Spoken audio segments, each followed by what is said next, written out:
বিশ্ব ক্রিকেটে চরম অস্থিরতা। একদিকে টি-20 বিশ্বকাপের 10ম আসরের ডামাডোল, অন্যদিকে মাঠের বাইরের রাজনীতিতে কাঁপছে আইসিসি। ইতিহাসের প্রথমবারের মতো কোনো বিশ্বকাপ থেকে বাংলাদেশ বাদ, ভারতের বিপক্ষে পাকিস্তানের ম্যাচ বয়কট, আর এই সব নাটকীয়তার মাঝে হঠাৎ মধ্যরাতে লাহোর বিসিবি সভাপতি আমিনুল ইসলাম বুলবুল আইসিসি ও পিসিবির সেই রুদ্ধদ্বার বৈঠকে কি ঘটতে যাচ্ছে? ক্রিকেট কি তবে স্থায়ীভাবে দুই ভাগে বিভক্ত হতে চলেছে? ঘটনার সূত্রপাত অনেক আগে ভারতের মাটিতে খেলতে না যাওয়ার সিদ্ধান্তে অনড় ছিল বাংলাদেশ। পাল্টা ব্যবস্থা হিসেবে আইসিসি বাংলাদেশকে বাদ দিয়ে স্কটল্যান্ডকে বিশ্বকাপে যুক্ত করে। ক্রিকেট বিশ্বের এই অন্যায্য সিদ্ধান্তের প্রতিবাদ শুরু থেকেই সবর ছিল পাকিস্তান।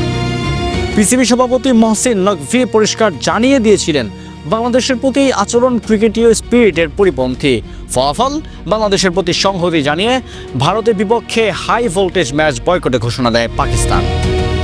এই চরম সংকটের সমাধান খুঁজতেই গতকাল দিবাগত রাতে একটা লাহোর পৌঁছান বিসিবি সভাপতি আমিনুল ইসলাম বুলবুল। বিসিবির সূত্রের খবর অনুযায়ী আজকের এই বৈঠকটি কোনো সাধারণ সৌজন্য সাক্ষাৎ নয়, বরং এটি বিশ্ব ক্রিকেটের ক্ষমতার ভারসাম্য রক্ষার লড়াই। আইসিসি মরিয়া হয়ে চেষ্টা করছে পাকিস্তানকে ভারতের বিপক্ষে ম্যাচে ফেরাতে, কারণ এই একটি ম্যাচের উপর নির্ভর করছে কোটি কোটি ডলারের বিজ্ঞাপন আর সম্প্রচার সত্ত্ব। কিন্তু বুলবুলের এই সফর কি আইসিসিকে কোনো কড়া বার্তা দেওয়ার জন্য, নাকি পাকিস্তান বাংলাদেশ ভারত ত্রিপাক্ষিক সংকটে কোনো নতুন সমাবেশ আসবে? আইসিসি বর্তমানে উভয় সংকটে। একদিকে তারা নিয়ম রক্ষার দোহাই দিয়ে বাংলাদেশকে বিশ্বকাপ থেকে সরিয়ে দিয়েছে, অন্যদিকে পাকিস্তান ও বাংলাদেশের এই শক্ত অবস্থান তাদের কপালে চিন্তার ভাঁজ ফেলেছে। মহসিন নকভি সাফ জানিয়ে দিয়েছেন, বাংলাদেশের পাশে দাঁড়ানোই এখন তাদের প্রধান লক্ষ্য, আর এই জোটবদ্ধ অবস্থানের কারণেই আইসিসি এখন আলোচনার টেবিলে বসতে বাধ্য হয়েছে। লাহোরের এই সভায় সমসাময়িক ইস্যু এবং ভারত পাকিস্তান ম্যাচের ভবিষ্যৎ নিয়ে চূড়ান্ত সিদ্ধান্ত আসার কথা রয়েছে।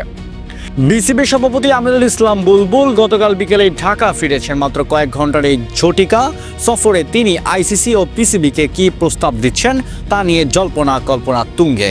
তিনি কি পারবেন বাংলাদেশের হাত গৌরব আর ন্যায্য অধিকার আদায় করতে, নাকি বিশ্ব ক্রিকেট দেখবে নতুন এক মেরুকরণ? ক্রিকেট মহলে গুঞ্জন উঠছে, পাকিস্তান বাংলাদেশ কি তবে এশিয়ান ক্রিকেটের নতুন এক জোট গঠন করতে যাচ্ছে, বা আইসিসির একাধিপত্য চ্যালেঞ্জ জানাবে? মাঠে বল গড়ালেও সবার চোখে এখন লাহোরের কনফারেন্স রুমে। আইসিসি কি পাকিস্তানের শর্ত মেনে নেবে, নাকি জেদ ধরে রেখে ক্রিকেটের বিশ্বের সবচেয়ে বড় বিজ্ঞাপন ভারত পাকিস্তান ম্যাচ ছাড়াই বিশ্বকাপ শেষ করবে? আর আমিনুল ইসলাম বুলবুলের ঢাকা ফেরার পর বিসিবি পরবর্তী পদক্ষেপই বা কী হবে? ক্রিকেট বিশ্বের এই উত্তপ্ত পরিস্থিতি নিয়ে আপনার মতামত কি? আইসিসি কি বাংলাদেশের সাথে অবিচার করেছে? কমেন্ট বক্সে আপনার মূল্যবান মতামত অবশ্যই জানাবেন। পরবর্তী আপডেটের জন্য আমাদের সাথেই থাকুন। ধন্যবাদ।